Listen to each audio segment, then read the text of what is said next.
how's it going? If you're learning how to draw, there are literally two paths you can take, and I'm going to talk about those two paths because they're incredibly important, and everyone has to choose between those two. Let's get started.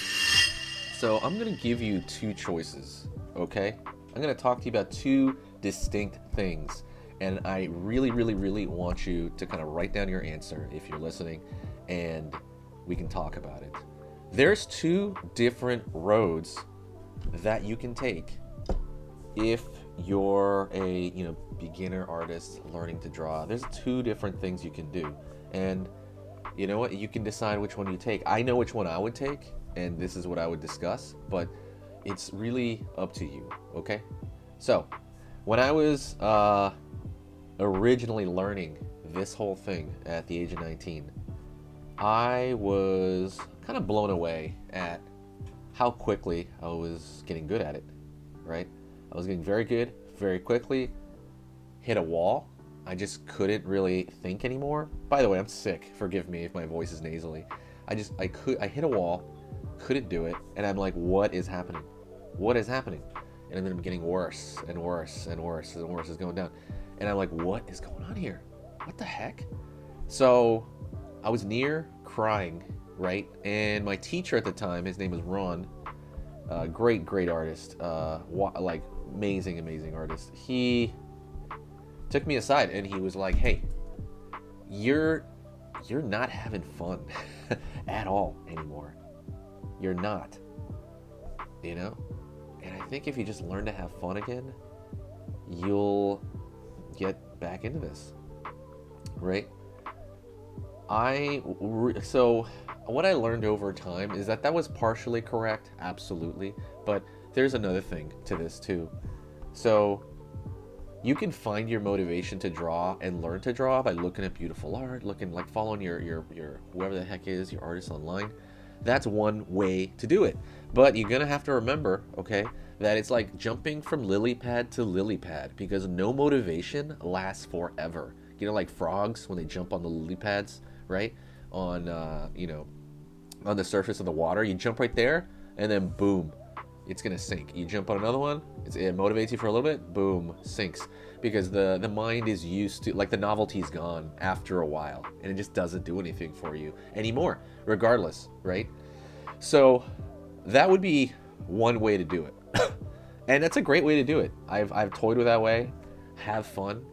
And I say it myself on this channel, keep in mind what you loved about this, and really get into it again, right? Be self-motivated, not just externally motivated. There's a great book for that. I'll put the book link in the description. It's called Flow, and I forget the guy's last name. It's like a Russian last name or something, but that book basically interviews, I believe it's like 8,000 people. I don't remember. 8,000 people with really boring jobs. Cleaning tables, stuff like that, things that a lot of people would be bored at, other stuff too, and they try to find these commonalities in these people. Like, how come they work, like if someone's cleaning a kitchen for like hours, and they're cool with it, they're like okay with it, it's not torture for them, they just do it, where it'd be torture for me. So they interview these people, and they found, I believe it was 8 things or 9 things that were similar among everybody in these different groups, and when you learn them, it is so good. It really helped me get back into my drawing again, right? That's one way, okay? That's one way. Make it fun, work on your motivation, but obviously you can use more than one way, but that's one, right? This second way is the way that I kind of preach about, and that is habit. You get up, draw a little bit, even if you don't feel like it. As you start drawing, you kind of start getting into it. You're like, it's kind of interesting, right? Do it again. It's a little bit hard. It's a little bit hard to do that more than a few days. And then you're like, it's kind of hard, but you start pushing, it's almost like your mind has this invisible parking brake that doesn't let you get by it, but you keep doing it, right? And then I believe it's after, I forget what it was, like 40 days. There's like a number. If you do this every single day, that resistance to kind of like to start drawing goes away, right? And what you're doing is you're making it habitual. It is so important for you to make this a habit, right? I believe that's the way I would pick. I've tried both ways. So let's go back to number one. find out how to make this fun for you again if you're running into issues with like long drawings or just sketching in general. That's one. Like, let me know if you think that way, you would rather try that way, okay? Or you've tried that way. Let me know. Or number two, habitual. Make it a habit.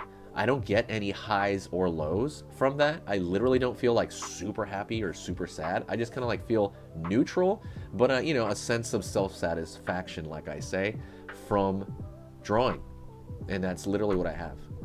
If you can relate to any of this, go check out the Gumroad. I'm going to put a bunch of downloads there. I'm putting, head drawing kind of sheets, Godzilla drawing sheets.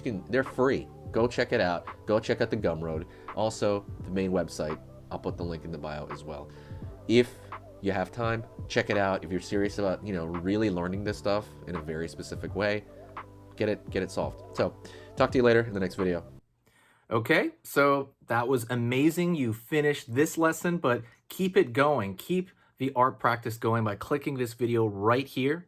It's going to be within the same theme, and you want to keep it rolling to get better and better and better and get that art flow going. So click right here.